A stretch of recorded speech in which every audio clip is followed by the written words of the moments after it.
इससे पहले कि आपका मन आलू परवल की सब्ज़ी या परवल का भुजिया खाकर भर जाए, आप ये भरवा परवल का सब्ज़ी अपने घर में ज़रूर ट्राई करें।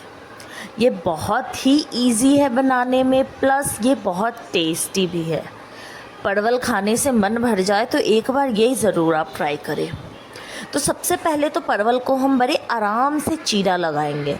हमें पूरा कट नहीं करना है, बस एक चीरा लगाना है, जिससे हम इसके अंदर के जो भी बीज है ना, उसको हम स्कूप आउट कर सकें।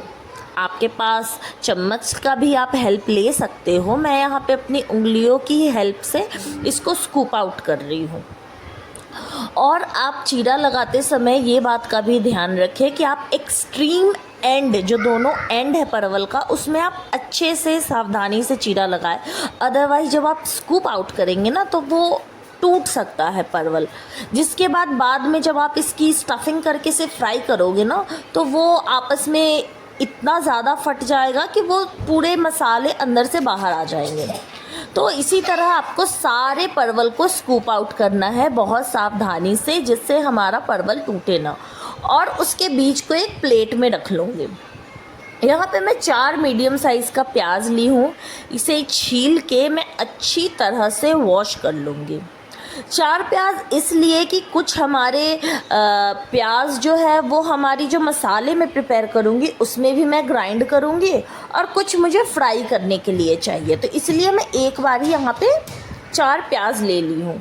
अच्छी तरह से इसको वॉश करके, इसको साफ़ करके, आपको 1.5 प्याज, 1.5 डेढ़ प्याज को आप रफली चॉप कर ले, क्योंकि ये जो आप चॉप करोगे रफली, इसे मैं अल्टीमेटली ग्राइंडर में ग्राइंड ही करने वाली हूँ मसाले की ग्रेवी के लिए। और स्टफिंग का जो मसाला रेडी होगा वो दोनों एक ही है, दोनों मसाले, तो उसके लिए। और बाकी जो मेरा 2.5 प्याज बचा है, उसको मैं बारीक लंबे लंबे कट कर लूँगी। इसे मुझे फ्राई करना है, इसीलिए मैं इसे पतले पतले और लंबे लंबे टुकड़ों में कट कर रही हूँ। तो चलिए अब मैं मसाले का प्रिपरेशन करती हूँ। प्याज का कटिंग मेरा हो गया है। तो यहाँ पे मैं 4 मिर्चियाँ ली हूँ। आप चाहे तो अपने अकॉर्डिंग मिर्ची को अपने स्पाइस टॉलरेंस लेवल के अकॉर्डिंग एडजस्ट कर सकते हैं। यहाँ पे मैं 4 से 5 ली हूँ क्लोव, लौंग। उसके बाद मैं यहाँ पे ब्लैक पेपर भी यूज़ करूँगी थोड़ा सा। आप चाहे तो ब्लैक पेपर और कम कर सकते हैं, या फिर मिर्ची का क्वांटिटी कम कर दीजिएगा, क्योंकि अल्टीमेटली ब्लैक पेपर और मिर्ची मिलकर सब्ज़ी को एक तीखापन देता है। तो तीखापन आप जितना सहन कर सकते हैं उतना ले। उसके बाद 2 इलायची ली हूँ और थोड़ी सी दालचीनी ली हूँ। तो ये हुआ मेरा मसाला। और हाँ, अदरक लहसुन हमें नहीं भूलना है, वो स्किप नहीं करना है। मैं यहाँ पे डालूँगी, वेट करो आप।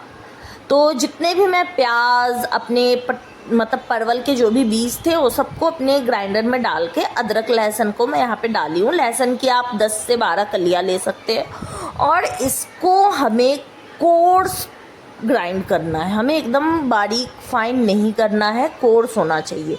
क्योंकि वो जब आप खाओगे ना, तो उसके बीज जो आपके दांतों में थोड़ा आएंगे, थोड़ा आपको क्रंच देंगे, तो ये सब्ज़ी में उस क्रंच का ही मज़ा है। उसके बाद अब मैं मसाला प्रिपेयर करती हूँ। तो सबसे पहले मैं कढ़ाई में सरसों का तेल गर्म करूँगी। हम बिहारी है भाई, तो हमें सरसों का तेल ही चाहिए किसी भी सब्ज़ी करी बनाने में।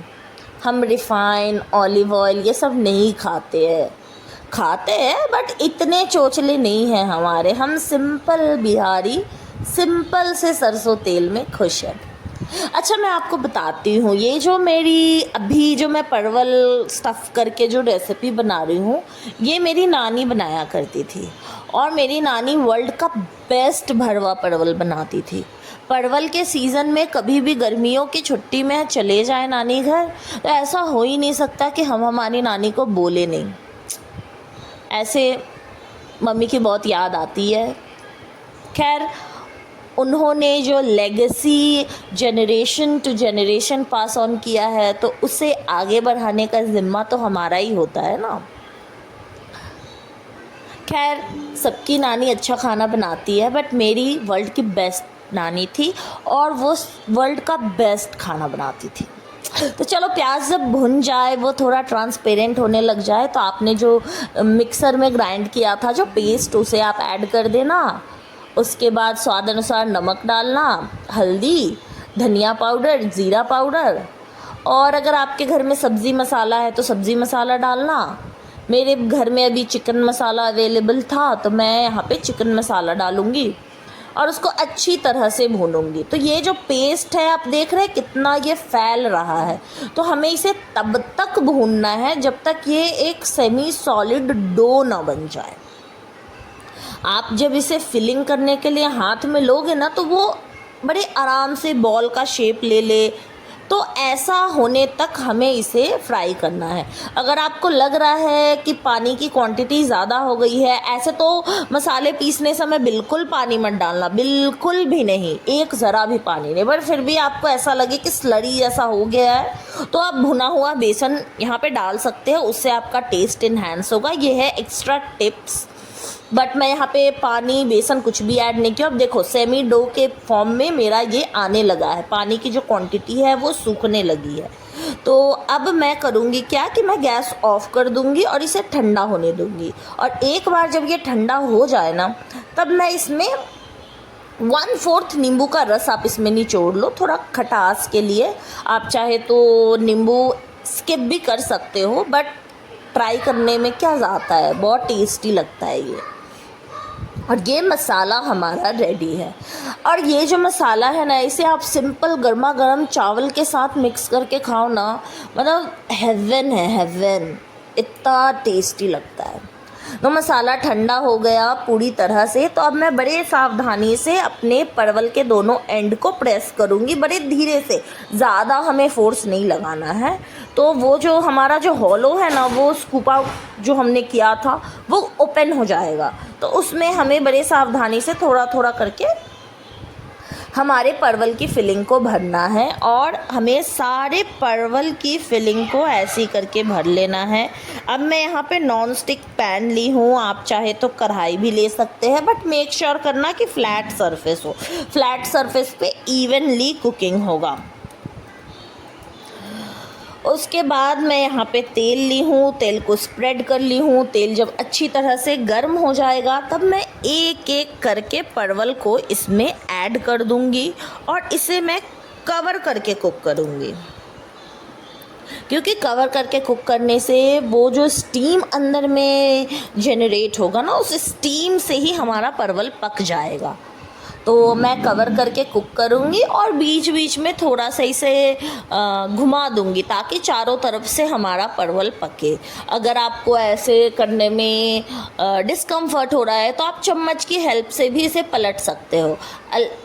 बहुत ज़रूरी है कि हम इसके हर डायरेक्शन से इसे पकाएं ताकि वो एक इवन कुकिंग हो। अदरवाइज़ एक तरफ पूरी अच्छी तरह से पक जाएगी और दूसरी तरफ वाले थोड़े कच्चे रह जाएंगे। ऐसे कच्चा रहना कुछ हार्म नहीं करेगा, वो भी आपको एक क्रंच देगा और अच्छा लगेगा। पर हम बिहारी सब्जियों को जितना ज़्यादा भूनते हैं ना, उतना ही हमें अच्छा लगता है। हमारा ऐसा मानना है कि सब्ज़ी की भुनाई से ही सब्ज़ी का टेस्ट आता है। तो चलो परवल मेरा पक गया, तो सारे परवल को एक साइड कर ली। और उसके बाद जो मैंने मसाला भुना था ना, ठंडा किया था जिसे, उसका मैं स्टफिंग करने के बाद जितना बचा था उसको मैं साइड में ली हूँ। उसमें थोड़ा पानी डाल के इसका ग्रेवी बनाई हूँ, क्योंकि थोड़ा ग्रेवी तो होना चाहिए ना, चावल हो चाहे रोटी हो, उसमें थोड़ी तो ग्रेवी चाहिए ही। मैं यहाँ पे ज़्यादा ग्रेवी नहीं करूँगी, मैं इतना ही ग्रेवी करूँगी जो मुझे एक मतलब क्या बोले, जैसा मैगी होता है ना, सूपी नूडल, उस टाइप का हमें इसका चाहिए। उसके बाद मैं इसे ढक के थोड़ा शिमर करूँगी। और पानी यहाँ पे आप गुनगुना पानी यूज़ करना, ठंडा पानी मत यूज़ करना, गुनगुने पानी से और ज़्यादा टेस्ट आता है। तो ये सिमर हो चुका है, देखो कितना अच्छा कलर आ रहा है मेरे ग्रेवी में। बस हमारा भरवा परवल रेडी है। तो आप इसे चावल रोटी किसी के साथ भी सर्व करें और मेरे चैनल को सब्सक्राइब करें।